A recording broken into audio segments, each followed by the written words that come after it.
ఆత్మీయులైన హిందూ ధర్మం ప్రేక్షకులకు నమస్కారం. నేను డాక్టర్ రాజేశ్రీని, ఆయుర్వేద అండ్ యోగా ఎక్స్పర్ట్ని.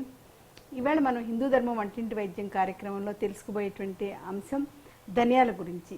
ధనియాలను ఉపయోగించుకుని మన ఆరోగ్యాన్ని ఎలా మెరుగుపరుచుకోవాలి, అలాగే ధనియాలతోటి ఇంట్లో చేసుకోగలిగినటువంటి హోమ్ రెసిపీస్ ఏంటి, ఇంకా మనకి తెలిసినటువంటి ధనియాలకు సంబంధించిన వంటింటి వైద్యంతో పాటుగా హిందూ ధర్మం వంటింటి వైద్యం చూసే ప్రేక్షకులందరికీ కూడా చాలా ఉపయోగపడేటువంటి ఆయుర్వేదానికి సంబంధించిన ఫార్ములేషన్స్ ఎలా తయారు చేసుకోవాలి, అలాగే ఆయుర్వేదానికి సంబంధించిన ఔషధ రహస్యాలన్నీ కూడా తెలుసుకుంటూ ఈ ధనియాలను ఉపయోగించుకుని మరింతగా మన ఆరోగ్యాన్ని పెంచుకోవడం కోసం ప్రయత్నం చేద్దాం.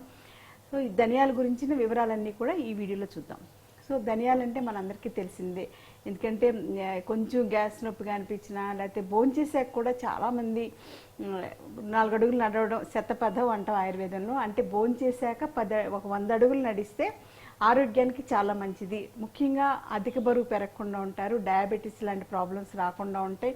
తర్వాత తీసుకున్నటువంటి ఆహారం కూడా చక్కగా ఎటువంటి ఇబ్బందులు లేకుండా అరుగుదల బాగుంటుంది, నిద్ర కూడా బాగా పడుతుంది అని చెప్పేసి ఆయుర్వేదంలో భోంచేసిన వెంటనే నడవడం గురించిన ఉపయోగాలు చెప్పబడినాయి. సో అలవాటు భోంచేసిన వెంటనే 4 ధనియాలు బుగ్గన పెట్టుకుని నవలడం అనేది, అంటే ఒక్క పొడి బదులుగా ధనియాలు నవలడం నాకు తెలిసి చాలా మందిలో గమనించాను. సో మనకి ఆచారాలు, సదాచారాలు ఆరోగ్యానికి ఒక రకమైనటువంటి పట్టుకొమ్మల్లాగా మన భారతీయ జీవన విధానం చక్కగా కూలంకుషంగా అమర్చబడి ఉంది. కాబట్టి అందులో భాగంగా ఈ ధనియాలను కూడా ఉపయోగించుకుంటూ మన ఆరోగ్యాన్ని మరింతగా మెరుగుపరచుకోవచ్చు. అదేలాగో ఇవాళ వీడియోలో చూద్దాం. ధనియాల బొటానికల్ నేమ్ ఏంటంటే కొరియాండ్రమ్ సెటైవం. సో ఇది మెయిన్గా ఈ కొరియాండ్రమ్ సెటైవం అంటే మనకి ఇంట్లో కొత్తిమీర కూడా తెలిసిందే కదా. సో కొత్తిమీర లాగానే ధనియాలు కూడా మన ఆరోగ్యానికి చాలా మంచిది. మనం కొత్తిమీర లేకుండా అసలు చారుని తయారు చేసుకోవడానికి ఊహించలేము. అలాగే ధనియాల తాలింపు లేకుండా మనం చారు తాలింపు కూడా మనం పెట్టలేం. అలాగే మీరు సాంబార్ చేసుకోవాలన్నా ధనియాలు తప్పనిసరిగా ఉండాలి. ఇంకా రకరకాలుగా ఇంట్లో ఏదన్నా టేస్టీగా మసాలా కూరలాగా ఏదైనా చేసుకోవాలి, బంగాళదుంపతోటి కానీ బఠానీలతోటి కానీ ఇలా ఏది స్పెషల్గా చేసుకోవాలన్నా ఆ మసాలాల్లో ధనియాలు కూడా వేసేసి మిక్సీ పట్టేసేసుకుని దాన్ని కూరలో వేయడం వల్ల కూరకి మంచి సుగంధం వస్తుంది, దాంతోపాటుగా మంచి టేస్ట్ కూడా వస్తుంది. తర్వాత కూరలో కానీ ఆహారంలో కానీ ఏమైనా ఇటువంటి విషాలకు కానీ పాయిజన్స్ కానీ ఏమైనా మనకు తెలియకుండా ఉన్నా కానీ అవన్నీ కూడా పోవడానికి ఈ ధనియాలు చాలా బాగా ఉపయోగపడతాయి. అలాగే ధనియాలను ఏంటంటే ఆయుర్వేదాచార్యుల వారు దాహ ప్రశమన దశైమానిలో చెప్పారు, అలాగే తృష్ణా ప్రశమనంగా చెప్పారు. అంటే మనకి దాహం తగ్గడానికి కానీ, అంటే ఒంట్లో వేడి తగ్గడానికి బాగా పనిచేస్తుంది. తర్వాత తృష్ణ అంటే దప్పిక అంటాం కదా, సో దప్పిక తగ్గడానికి కూడా ఈ ధనియాలు బాగా పనిచేస్తాయని చెప్పేసి చరకాచార్యుల వారు చెప్పారు. సుశ్రుతాచార్యుల వారు అయితే గుడూచి అది గణంలో చేర్చారు. సో గుడూచి అంటే అమృత మొక్క ఉంది కదా, అమృత మొక్క, ఈ ధనియాలు ఇవన్నీ కలిపి ఒక గ్రూప్ ఆఫ్ యాక్షన్ కలిగి ఉన్నాయి. కాబట్టి గుడూచి అది గణంలో సుశ్రుతాచార్యుల వారు దీన్ని పొందుపరిచారు. అలాగే దీనితో తయారైనటువంటి మెడిసిన్స్ మార్కెట్లో ఏమున్నాయంటే పంచధాన్యక కషాయం, అంటే పంచవిధమైనటువంటి మెడిసిన్స్తో పాటుగా ఈ ధాన్యాలు కూడా, ధాన్యం అంటే ధనియాలు అనమాట ఉండడం అనేది మెయిన్గా ఇది. సో ఇదేంటంటే గ్యాస్ట్రిక్ ప్రాబ్లం ఉన్న వాళ్ళకి చాలా బాగా పనిచేస్తుంది ధనియాలు. అందుచేత పంచధాన్యక కషాయం మెయిన్గా గ్యాస్ట్రిక్ ప్రాబ్లం ఉన్నా కానీ, డయేరియా కానీ ఇలాంటి ప్రాబ్లమ్స్ ఉన్నప్పుడు తప్పనిసరిగా ఉపయోగించడం అనేది వైద్యులకి అలవాటైంది. సో ఈ పంచధాన్యక కషాయం అనేది మార్కెట్లో దొరుకుతుంది. తర్వాత ఇంకా ఏంటంటే మెయిన్గా దీనిలో ఉండేటువంటి మనకి షడ్రుచులు అంటాం కదా, రసాలు ఏమిటని చూసుకుంటే కనుక ఇందులో మధుర రసం ఉంటుంది, కట్టు రసం ఉంటుంది, తర్వాత కషాయ రసం ఉంటుంది, తర్వాత తిక్త రసం కూడా ఉంటుంది. ఇందులో లేనిది ఏంటంటే ఆమ్ల రసం లేదు, లవణ రసం లేదు. సో మన ఆయుర్వేదంలో ఉండేటువంటి విశిష్టమైనటువంటి విషయం ఏంటంటే మన వంటింట్లో దొరికేవన్నీ కూడా షడ్రుచుల్లో ఎక్కువ భాగం 4 రుచులు ఉన్నవి, 5 రుచులు ఉన్నవి ఎక్కువగా చూస్తున్నాం. సో అందుచేత ఏంటంటే మనం ఇవి కరెక్ట్గా కనుక మనం వాడుకుంటే ఆటోమేటిక్గా మనకి షడ్రుచులు మన శరీరానికి అందుతాయి. సో షడ్రుచులతో కూడినటువంటి ఆహారం తీసుకోవడం వలన మనకి మంచి ఆరోగ్యం లభిస్తుంది. తర్వాత బరువు పెరగకుండా ఉండడానికి కూడా షడ్రుచులతో కూడినటువంటి ఆహారం తీసుకోవడం అనేది ఒక మెయిన్ కాన్సెప్ట్. కాబట్టి ధనియాల్లో కూడా 4 రకాల రుచులు ఉన్నాయి. మనం ఏదన్నా కొన్ని చూసుకుంటే కొన్ని ఇప్పుడు బెల్లం ఉందనుకోండి అచ్చంగా తీయగా ఉంటుంది, పంచదార అనుకోండి ఇంకా అచ్చంగా తీయగా ఉంటుంది. అలా కాకుండా ఈ మనం వాడేటువంటి ధనియాల్లో 4 రకాల రుచులు ఉన్నాయి కాబట్టి ఇంకా మిగిలింది ఏంటంటే పులుపు. పులుపు ఒకటే మన బయట నుంచి మన పులుపుకి సంబంధించి చింతపండు కానీ ఆమ్లా కానీ ఇలాంటివి వేసుకుంటే సరిపోతుంది. సో ఇలాగా షడ్రుచులతో కూర్చున్నటువంటి ఆహారం మనం తీసుకోవడానికి ఇవన్నీ కూడా చాలా ఉపయోగపడడం విశిష్టమైనటువంటి విషయం. ఎందుకంటే ఇటువంటి ఇన్ఫర్మేషన్ మీకు ఎవరికి చెప్పడానికి కూడా అవకాశం ఉండదు. సో మన పెద్దవాళ్ళు ఇవన్నీ కూడా మనకి ఆహారంలో తయారీలో ఇవన్నీ ఉపయోగించుకోవడం అలవాటు చేశారు కాబట్టి మన భారతీయుల్లో ఇంత మంచి ఇమ్యూనిటీ అనేది ఉండడం, అంటే వ్యాధి నిరోధక శక్తి ఎక్కువ బాగున్న వాళ్ళల్లో భారతీయులు ఒకళ్ళు. భారతదేశంలో అందరూ ఒకప్పుడు పేదరిక స్థితిలో ఉన్నా కానీ ఇప్పుడు ఎంత ఆర్థికంగా బాగున్నా కానీ ప్రపంచం మొత్తం మీద సర్వేలో చూసుకుంటే భారతీయుల్లోనే వ్యాధి నిరోధక శక్తి బాగుంది. నిజంగా చెప్పాలంటే ఈ వైరల్ డిజార్డర్ వచ్చాక కూడా అర్థమైంది ఏంటంటే బయట ప్రపంచంలో అందరూ కూడా ఇటలీ కానీ బ్రెజిల్ కానీ అమెరికా కానీ అక్కడంతా కూడా ఈ వైరల్ డిజార్డర్కి ఎక్స్పోజ్ అయిన వాళ్ళు విక్టిమ్స్ ఎక్కువ మంది ఉన్నారు. అంటే ప్యాథటిక్ అనమాట, వాళ్ళు చనిపోయిన వాళ్ళు ఎక్కువ ఉన్నారు.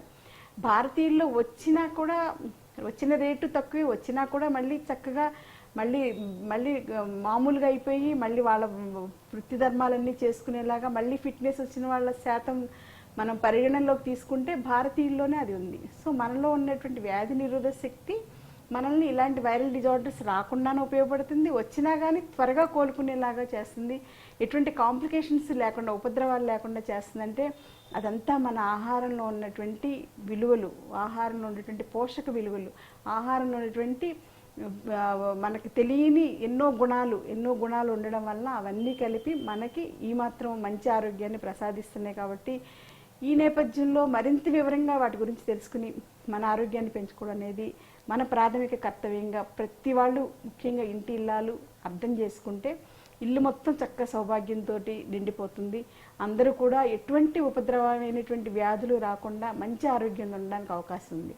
సో ఇప్పుడు ఈ ధనియాల గురించి ఆలోచిస్తే కనుక ధనియాల్లో ఉండే విశిష్టమైనటువంటి గుణం ఏంటంటే ఒక్క మాటలో చెప్పాలంటే ధనియాలు నోట్లో వేసుకున్న దగ్గర నుంచి నోటి తర్వాత అన్నవాహిక తర్వాత ఆమాశయము, తర్వాత జీర్ణాశయము, తర్వాత గ్రహణి, తర్వాత స్మాల్ ఇంటెస్టైన్, తర్వాత లార్జ్ ఇంటెస్టైన్ మొత్తం ఈ 7.5 మీటర్స్ ట్రాక్ట్ ఉంటుంది కదా మనకి. ఇక్కడ నోటి దగ్గర నుంచి లోపల యానస్ వరకు వెళ్ళేసరికి 7.5 మీటర్స్ లెంత్ మనకి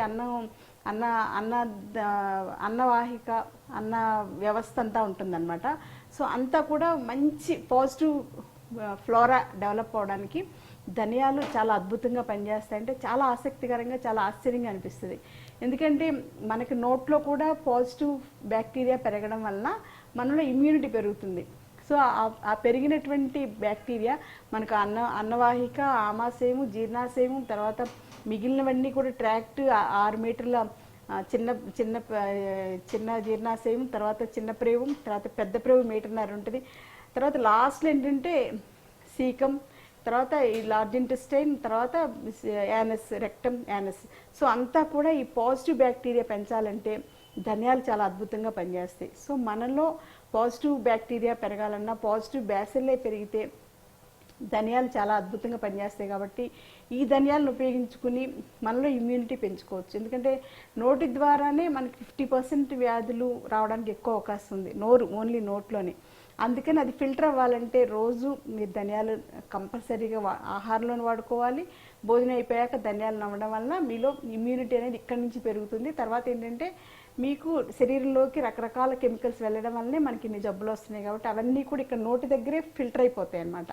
ఆ తర్వాత ఇంకేమన్నా ఉంటే కనుక లార్జ్ ఇంటెస్టైన్లో మెయిన్గా మనకి బ్యాక్టీరియా కానీ, ఇన్ఫెక్షన్స్ కానీ, ఇమ్యూనిటీని తగ్గించే కానీ, డిసీజ్ కాజింగ్ ఫ్యాక్టర్స్ కానీ అన్ని లార్జ్ ఇంటెస్టైన్లో ఉంటాయి. సో ఆ లార్జ్ ఇంటెస్టైన్లో కూడా ఈ ధనియాలు మన రోజు ఎక్కువగా ఒక 2 స్పూన్లు అలా నవ్వులుతూ ఉండడం వలన లార్జ్ ఇంటెస్టైన్లో కూడా మనకి పాజిటివ్ బ్యాక్టీరియా, పాజిటివ్ బ్యాసిల్లే పెరగడం వలన న్యాచురల్గా మనలో ఇమ్యూనిటీ పెరుగుతుంది.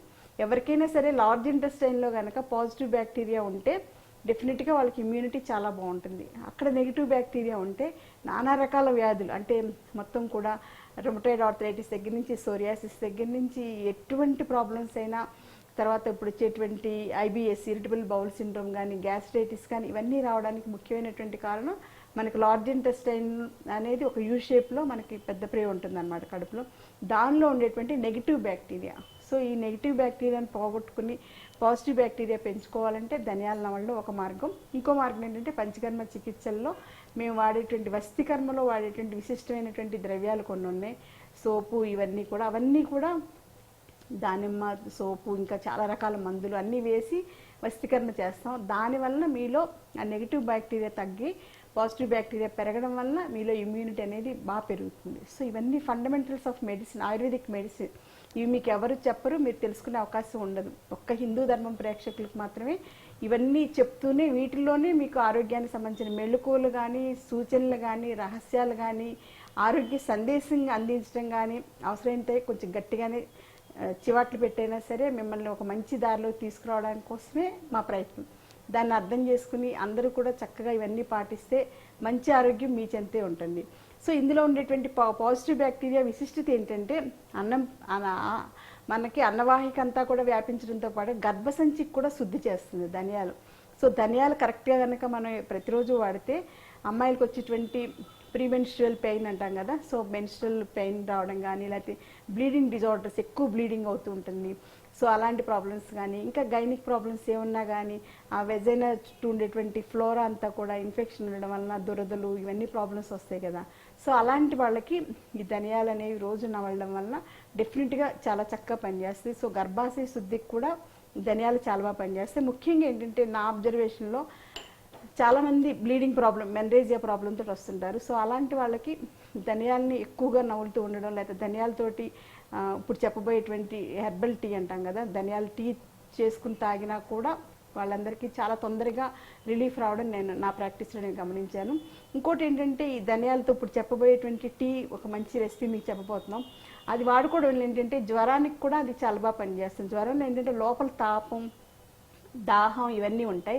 అవన్నీ తగ్గించుకోవడానికి, అంటే లోపల ఉండేటువంటి ఉడుకు అంటాం కదా, ఆ ఉడుకు తగ్గడానికి, జ్వరంలో ఉండేటువంటి ఆ తాపం, ఆ వేదన, శరీరం అంతా ఒక రకమైనటువంటి ఉష్ణత, ఇవన్నీ తగ్గడానికి ఈ ధనియాల కషాయం, ఇప్పుడు చెప్పబోయే ధనియాల టీ అనమాట, అది చాలా అద్భుతంగా పనిచేస్తుంది. సో మీకు టెంపరేచర్ తగ్గాలన్నా ధనియాల కషాయం తాగొచ్చు, జ్వరం తగ్గాలన్నా ధనియాల కషాయం తాగొచ్చు, అరుచి తగ్గాలన్నా తాగొచ్చు, నోట్లో పాజిటివ్ బ్యాక్టీరియా పెంచుకోవాలన్నా తాగొచ్చు.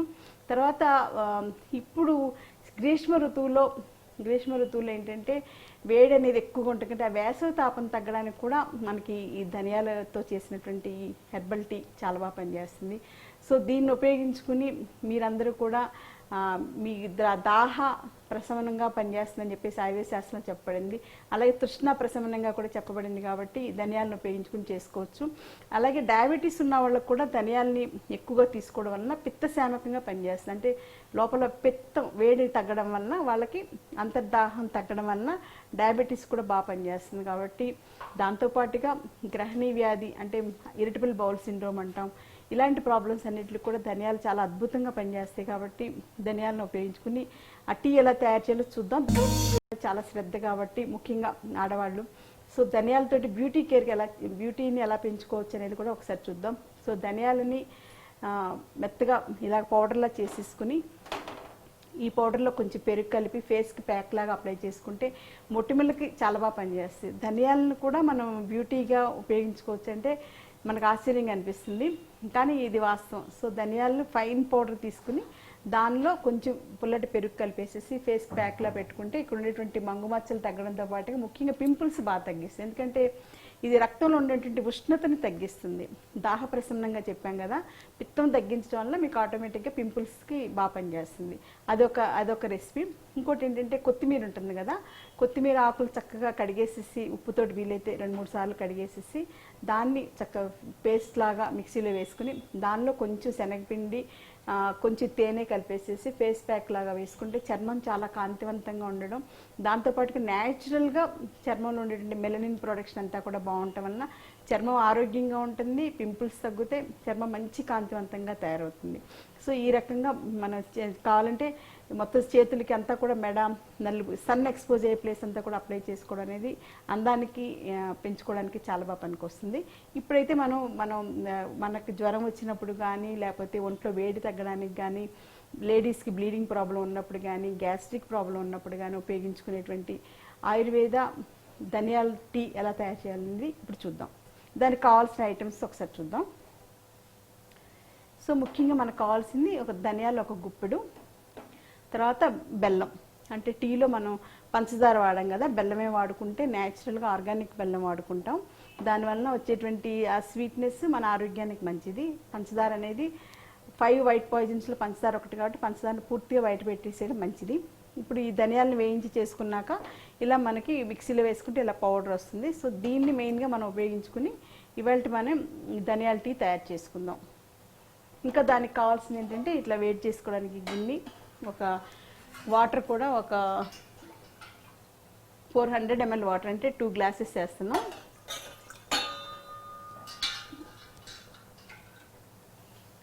కదండి, ఈ గ్లాసు 250 ml ఉంటుంది, కొంచెం తగ్గించేస్తున్నాం కాబట్టి 400 ml వాటరు. సో గిన్నె మనం ధనియాల టీ తయారు చేసుకోవడానికి గిన్నె పెట్టుకున్నాం, దీనిలో 400 ml వాటర్ వేసాం. సో నీళ్లు ఇలా మరుగుతూ ఉంటాయి. ఈ మరిగే లోపల ముందు బెల్లం వేసేసుకుంటాం. ఇలా జస్ట్ కొంచెం బెల్లం చాలు, బాగా తీయగా ఉండాలని ఏమి మనం అక్కర్లేదు. సో కొంచెం బెల్లం వేసుకుంటే సరిపోతుంది.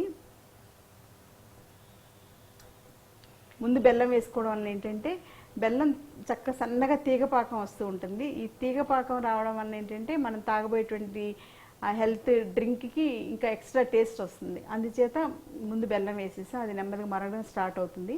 సో మనం ఏం చేసామంటే ధనియాలని డ్రైగా నూనె లేకుండా చిన్న మంట మీద వేయించాం. వేయించినటువంటి ధనియాల్లో లాస్ట్లో కొంచెం జీలకర్ర, కొంచెం మిరియాలు కూడా వేసాం.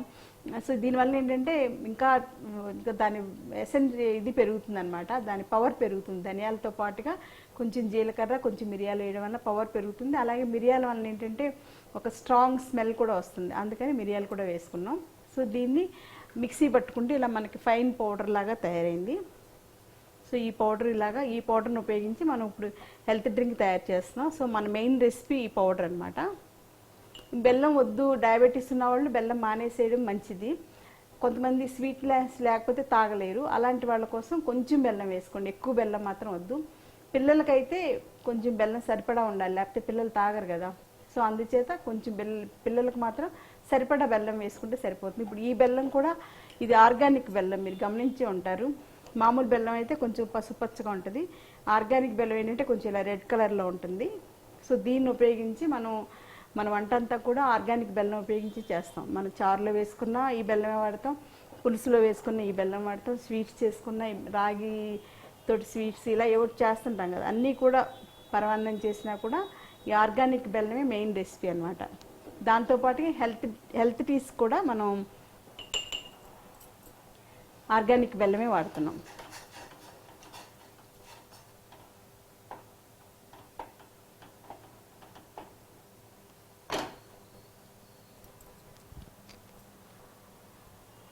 సో బెల్లం ఆల్రెడీ మరుగుతుంది. ఇది మరగడం అయిపోయాక మనం ఈ పౌడర్ ఒక 2 స్పూన్స్ వేసేసి మూత పెట్టేసేస్తాం. మూత పెట్టడం వల్ల ఏంటంటే ధనియాల్లో చాలా సుగంధిత తైలాలు అంటారు.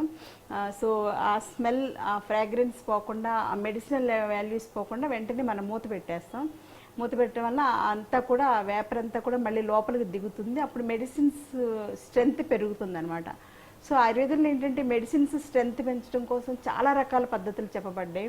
ఇప్పుడు సపోజ్ ఒక ప్లాంట్ ఒక మెడిసిన్ తయారు చేయాలనుకోండి, ఆ తయారు చేసేటప్పుడు రాత్రంతా దానిని కలబంద గుజ్జులో నానబెట్టమంటారు. కొన్నిట్లో నిమ్మకాయ రసం పిండేసేసి, అంటే డజన్ నిమ్మకాయలు, 1 నిమ్మకాయ 2 నిమ్మకాయలు కాదు, సో నానబెట్టేసేసి ఉంచాలి. తర్వాత ఏంటంటే అది మందు తయారు చేసేటప్పుడు మళ్ళీ కొన్ని పచ్చి ఆకులు తీసుకుని మళ్ళీ వాటిని దంచేసేసి కల్కంలాగా వేస్తాం. సో ఆ మెడిసిన్ పొటెన్సీ పెంచడం కోసం అన్ని కేర్ అనమాట. తర్వాత ఏంటంటే లాస్ట్లో ప్రక్షేప ద్రవ్యాలు అని చెప్పేసి కొన్ని ఇలాంటి పౌడర్ ఫామ్లో కూడా కలుపుతాం, అప్పుడు దాని పవర్ ఇంకా పెరుగుతుంది అనమాట. సో ఈ రకంగా ఏంటంటే ఒక మెడిసిన్ తయారు చేసేటప్పుడు ఏదో మనం ఇంట్లోకి ఏదో కొంచెం కూర చారో చేసినట్టు కాకుండా దాని పవర్ ఎలా పెంచాలి అనేది మన ఆయుర్వేద ఆచార్యులు, సుశ్రుతాచార్యులు కానీ, చరకాచార్యులు కానీ, వాగ్భటాచార్యులు కానీ అందరూ కూడా చాలా కేర్ తీసుకుని చాలా కాంపౌండ్గా మళ్ళీ సింపుల్గా రావాలి మెడిసిన్. ఇంత కాంపౌండ్ అంటే ఇంత అయిపోతుంది కదా, అంత కాకుండా ఇంతలోనే అద్భుతమైనటువంటి మెడిసినల్ వాల్యూస్ ఉండేలాగా కేర్ తీసుకోవడం అనేది ఆయుర్వేదిక్ ఫార్మసీస్లో మెయిన్ పాయింట్. కాబట్టి అంత శ్రమపడి కానీ మందులు తయారవదు. అందులో ఇప్పుడు ఈ రోజుల్లో మ్యాన్ పవర్ విషయం మీకు తెలిసిందే కదా. సో మ్యాన్ పవర్ తోటి పని చేయించుకోవాలంటే ఇవన్నీ కూడా మ్యాన్ పవర్ సంబంధించింది. ఆకులు అడవులకి వెళ్ళి తీసుకురావాలన్నా మ్యాన్ పవర్ కావాలి, తర్వాత అవన్నీ పౌడర్ చేయాలన్నా మనుషులు కావాలి, అవన్నీ దంచాలన్నా మనుషులు కావాలి, అన్నీ man power is more valuable కదా ఈ రోజుల్లో. రోజుకి చాలా ఎక్స్పెన్సివ్ శాలరీ అమౌంట్ ఇస్తేనే వాళ్ళు వర్క్ చేస్తున్నారు. సో అందుచేత మెడిసిన్స్, ఆయుర్వేద మందులు కొంచెం కాస్ట్ ఎక్కువగానే ఉంటాయి, కాదని అనడానికి లేదు. బయట ఏంటంటే కెమికల్స్తో తయారు చేసినటువంటి మెడిసిన్స్ మనకు ఇంటికి ఎలా అయితే పెయింట్ వేస్తే పెయింట్లో వాడే కెమికల్స్ లాంటివే మనం వాడేటువంటి డయాబెటీస్ మెడిసిన్స్ కానీ ఏ మెడిసిన్స్ అయినా ఇంచుమించు అదే, కొంచెం స్ట్రక్చర్స్ మారితే అంతే, సింథటిక్ మెడిసిన్స్. సో ఇంత మెడిసిన్ పెట్టి తీసుకుంటే వాళ్ళు చక్కగా ఇంత టాబ్లెట్స్ చేసేస్తే అన్నీ కలిపి 1 పైస్కి 2 పైస్కి 3 పైస్ కూడా వాళ్ళు ఇవ్వగలరు. అందుకనే జనరిక్ మెడిసిన్స్ చాలా తక్కువ కాస్ట్లో దొరుకుతున్నాయి. సో అంత తక్కువలో ఆ మందులు దొరుకుతున్నప్పుడు ఆయుర్వేద మందులకి ఇంత కాస్ట్ ఏంటని చెప్పేసి పేషెంట్స్ చాలామంది అడుగుతుంటారు. ఇవన్నీ ప్రాక్టికల్ పాయింట్స్ అనమాట. సో వాళ్ళందరికీ ఉపయోగపడేలాగా ఒక్కసారి కొన్ని లక్షల మంది చూస్తారు కాబట్టి ఇంత డీటెయిల్ ఇన్ఫర్మేషన్ కూడా ఇస్తాం. సో మన బెల్లం మరిగిపోయింది, మన మూత కూడా రెడీగా పెట్టుకున్నాం. సో ఇప్పుడు ఇందులో 2 స్పూన్స్ వేస్తే సరిపోతుంది. ఆ పౌడర్ వేసిన వెంటనే కట్టేసేసాం, వెంటనే మూత పెట్టేసేస్తాం. అప్పుడు ఏమవుతుందంటే ఆ వేపర్ అంతా కూడా మూతకు పట్టేసి మళ్ళీ ఆ వేపర్ డ్రాప్స్ అన్నీ కూడా ఇందులో పడతాయి అన్నమాట. అప్పుడు దానిలో ఉండేటువంటి మెడిసినల్ వాల్యూస్ పెరుగుద్ది. ఆ ఫ్రాగ్రెన్స్ కానీ ఆ వాల్టైల్ ఆయిల్స్ కూడా మనకి చాలా ఉపయోగం. ఇది మామూలుగా మా హాస్పిటల్ ఏంటంటే ఎప్పటి నుంచో ఒక 20 years నుంచి మా హాస్పిటల్లో ఏ ఫంక్షన్స్ అయినా కానీ ఇదే మెయిన్గా ఫార్ములేషన్ ఇస్తుంటాం. ఎందుకంటే విజయవాడలో వేడికి బెస్ట్ రెసిపీ కాబట్టి ఇస్తుంటాం. ఇప్పుడు నాకు చాలామంది మళ్ళీ ఫోన్లో కాంటాక్ట్ చేసి మీరు గుర్తొస్తే ఆ ధనియాల కషాయం, ఆ స్మెల్, ఆ ఫ్రాగ్రెన్స్ మాకు అలాగా గుర్తొస్తుందండి, మీతో పాటే ఆ ధనియాల టీ స్మెల్ మాకు ఇంకా గుర్తొస్తున్నాం అనేది చాలా అపురూపంగా అనిపిస్తుంది అని చెప్పేసి ఫోన్ చేస్తుంటారు. అలాగే అప్పట్లో అయితే చాలామంది గ్లాసులతో తాగేసేసి మళ్ళీ అప్పట్లో బిస్లరీ బాటిల్స్ ఉండేవి కదా, అప్పుడు కొత్త కొంచెం. సో ఆ బాటిల్స్లో పోసుకుని కూడా పట్టుకెళ్ళేవాళ్ళు. సో చాలా సక్సెస్ఫుల్ ఫార్ములేషన్ ఈవేళ మీ అందరితో షేర్ చేసుకుంటున్నందుకు నాకైతే చాలా ఆనందంగా ఉంది. సో దీన్ని ఉపయోగించుకోవడం ఏంటంటే మెయిన్గా ఒంట్లో వేడి తగ్గించుకోవచ్చు, జ్వరాలప్పుడు దాహ ప్రశమనంగా పనిచేస్తుంది. అలాగే వేసవికాలంలో తృష్ణ, అంటే ఎంత మంచినీళ్ళు తాగినా దాహం తీరదు కదా.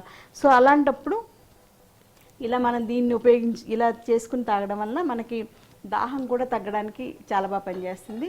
ముఖ్యంగా ఏంటంటే జ్వరం పేషెంట్స్కి మధ్యలో ఇవ్వడానికి సిరప్ లాగా ఇది ఉపయోగించుకోవచ్చు మనం. సో మెడిసిన్స్ లేకుండా మన ఇంట్లో దొరికే వాటితోటి జ్వరానికి ఉపశమనంగా పనిచేస్తుంది. ఇంకా దాంతోపాటుగా ఏంటంటే లేడీస్కి గర్భసంచి ప్రాబ్లమ్స్ వలన బ్లీడింగ్ డిజార్డర్ ఎక్కువ ఉన్న వాళ్ళకి సపోర్టివ్గా, అనుపానం అంటాం ఆయుర్వేద ప్రకారంగా, అలా ఇవ్వడానికి కూడా ఇది చాలా బాగా పనిచేస్తుంది. సో ఈ రకంగా మల్టీ యాక్షన్గా ఉండేది, అందులో టేస్ట్గా ఉండడం అనేది మెయిన్ అద్భుతమైనటువంటి విషయం అనమాట. సో అందుచేత ఇది పిల్లలు కూడా యాక్సెప్ట్ చేస్తారు కాబట్టి ఇది వెంటనే మీ ఇంట్లో మీరు తయారు చేసుకోండి. దీన్ని ఉపయోగించి మంచి ఆరోగ్యాన్ని పొందడానికి కూడా మంచి అవకాశం ఉంది కాబట్టి తప్పనిసరిగా ప్రయత్నించేద్దాం. సో దీన్ని ఇప్పుడు వడకట్టుకుందాం. డైరెక్ట్గా గ్లాసులో వడకట్టేసుకోవచ్చు. కలర్ కూడా చూసారా, అట్రాక్టివ్గా గోల్డెన్ కలర్లో ఉంది, గోల్డెన్ ఎల్లో కలర్లో ఉంది కదా. సో పిల్లలు తాగడానికి బాగుంటుంది, ఇంటికి వచ్చిన గెస్ట్లకి ఇవ్వడానికి బాగుంటుంది. మనకైతే పేషెంట్స్కి మంచి రిలీఫ్ ఇచ్చేటువంటి రెసిపీగా కూడా మనం దీన్ని వాడుకోవచ్చు. నా అబ్జర్వేషన్లో అయితే గ్యాస్ట్రిక్ ప్రాబ్లం ఉన్న వాళ్ళకి, గ్యాస్ట్రైటిస్ ఉన్న వాళ్ళకి ఇది చాలా అద్భుతమైనటువంటి టీగా మనం వర్ణించుకోవచ్చు. ఇంకొకటి ఏంటంటే ముఖ్యంగా క్యాన్సర్ పేషెంట్స్కి ఏంటంటే రేడియేషన్ వలన, కీమోథెరపీ వలన లోపలంతా వేడి వచ్చేసేసి ఆ వేడితోటే మంటతోటే వాళ్ళు చాలా సఫర్ అవుతూ ఉంటారు. అసలు క్యాన్సర్ పేషెంట్స్ బాధ అసలు మామూలుగానే చూడలేం. రేడియేషన్ తర్వాత, కీమోథెరపీ తర్వాత ఇంకా అసలు వాళ్ళని మనం చాలా కష్టం, మనం చూడడం కూడా మనకు చాలా కష్టంగా ఉంటుంది. సో అలాంటి వాళ్ళకి ఈ ధనియాల టీ గనక మధ్యలో రోజుకి 4-5 సార్లు మీరు ఇంకా ఎక్కువ ఇచ్చినా పర్వాలేదు ఇస్తూ ఉంటే క్రమక్రమంగా ఆ వేడి, ఆ రేడియేషన్ అంతా తగ్గడం వలన వాళ్ళకి డెఫినెట్గా చాలా బాగుంటుంది. అలాగే మనకి తెలియకుండా రకరకాల లైటింగ్కి ఎక్స్పోజ్ అవుతుంటాం, రకరకాలుగా మనం ఇంట్లో వాడే రైస్ కుక్కర్ వల్ల కూడా మనకి రేడియేషన్ ఎఫెక్ట్ ఉంటుంది. సో ఇలా మనకు తెలియకుండా కరెంట్కి సంబంధించిన రేడియేషన్ చాలా ఎక్స్పోజ్ అవుతున్నాం. సో అలాంటి వాళ్ళందరికీ బెస్ట్ రెమెడీ ఏంటంటే ఈ ధనియాలతో చేసిన టీ. సో ఒక్క ధనియాలను ఉపయోగించేసి తయారు చేసుకునేటువంటి టీలో ఇంత అద్భుతమైనటువంటి విలువలు ఉన్నాయి, ఇంత అద్భుతమైనటువంటి జబ్బులను తగ్గించి చాలా భయంకరమైన జబ్బులను తగ్గించుకోవడంతో పాటుగా క్యాన్సర్ పేషెంట్స్కి కూడా ఉపయోగపడేలాగా ముఖ్యంగా గ్యాస్ట్రిక్ ప్రాబ్లం ఉన్న వాళ్ళకి ఆకలి బాగుండేలాగా ఈ ఫార్ములేషన్ చాలా బాగా పనిచేస్తుంది. కాబట్టి హిందూ ధర్మం వంటింటి వైద్యం శీర్షికన మీ అందరితోటి ఇవన్నీ కలిసి షేర్ చేసుకోవడం నాకు చాలా ఆనందంగా ఉంది. అందరం కూడా మంచి ఆరోగ్య దిశగా పయనిద్దాం. రేపటి కార్యక్రమంలో మరో ముఖ్యమైనటువంటి విషయం తెలుసుకుందాం.